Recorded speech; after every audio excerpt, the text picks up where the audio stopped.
Welcome to our podcast, Learn Biblical Greek, brought to you by Dr. William Stewart, the co-founder of Teleios. This captivating podcast teaches you biblical Greek through a verse-by-verse study of the book of Ephesians, interjecting Greek grammar, Greek word meanings, and vital theology concepts. Thanks for joining us on this exciting biblical journey. Your study will be more effective if you use the Greek text with the Bible word codes, either on the eSword download or Bible Hub website.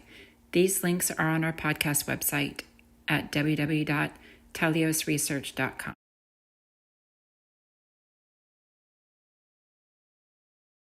Hi, I'm William Stewart, co-founder of Teleios. Welcome back to our podcast on learning biblical Greek. I'm glad you're here.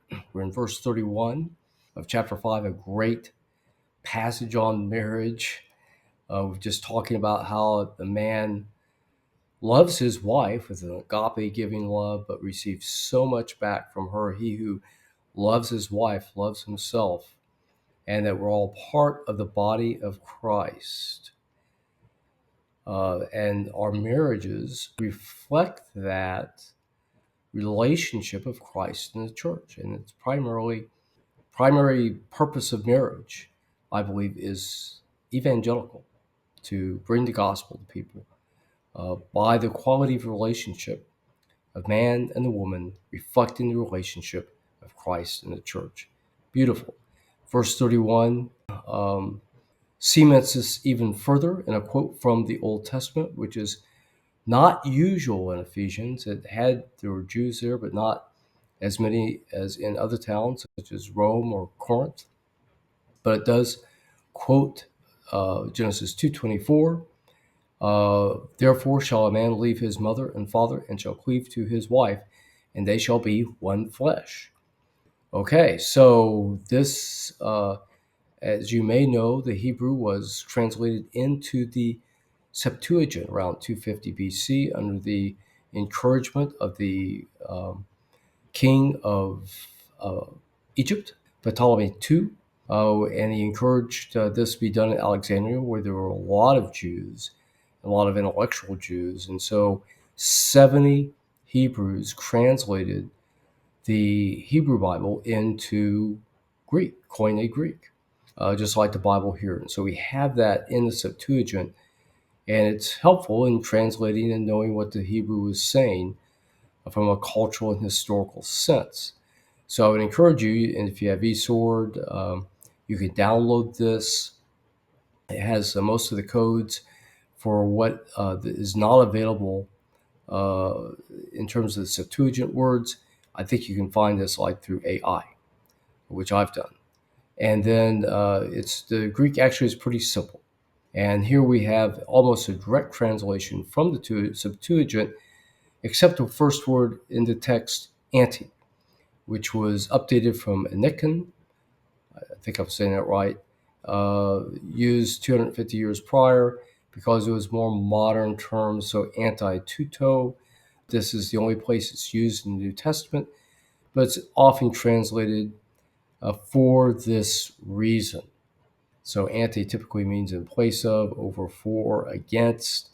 Tuto, of course, is this. It's in the genitive here, singular, masculine, or neuter. And the word that follows anti, a preposition, is the genitive. So we see that here. Then we have a verb, katalipse.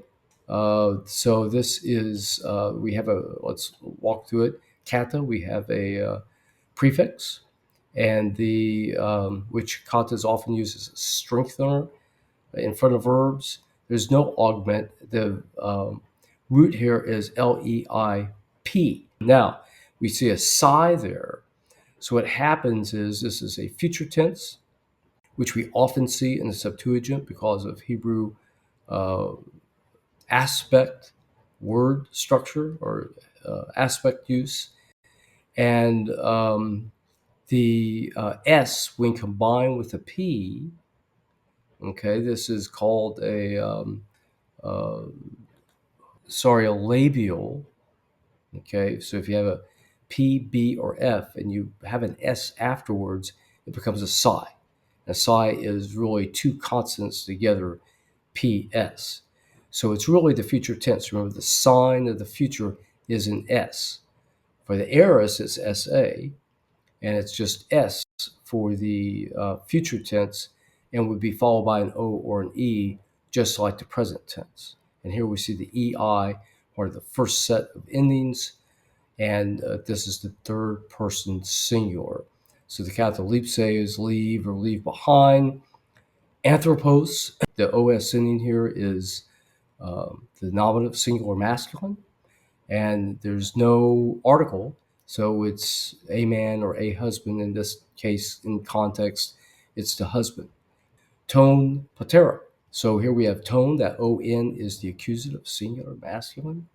And pater, of course, is the dictionary form. The A is the accusative singular form for the masculine for the third declension. Notice the article ending doesn't match the ending for the noun, so this would be a third declension.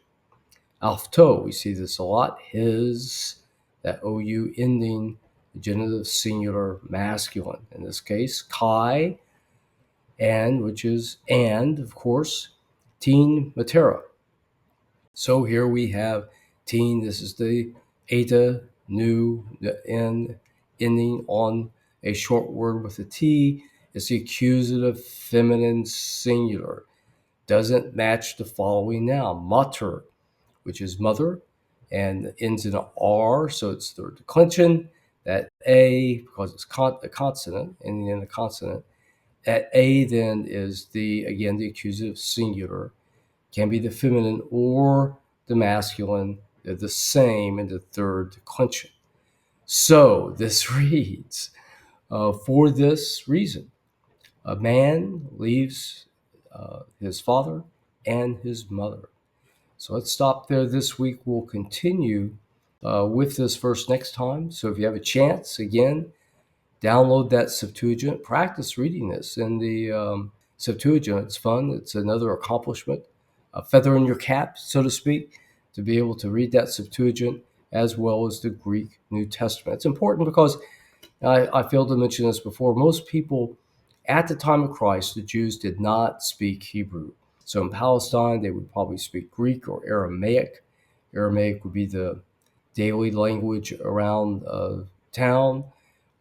Greek being the trading language. So they didn't really use a Hebrew Bible. And what they did use was the Septuagint because they could understand the Greek. So a lot of the quotes in the New Testament from the Old Testament are from one of the versions, and there were quite a few, to my understanding, of the Septuagint. So it's an important document, not inspired, but it's an important document. Okay, thanks for joining me. What a pleasure to work through the text with you and to teach you. I'll look forward to completing verse 31 next time.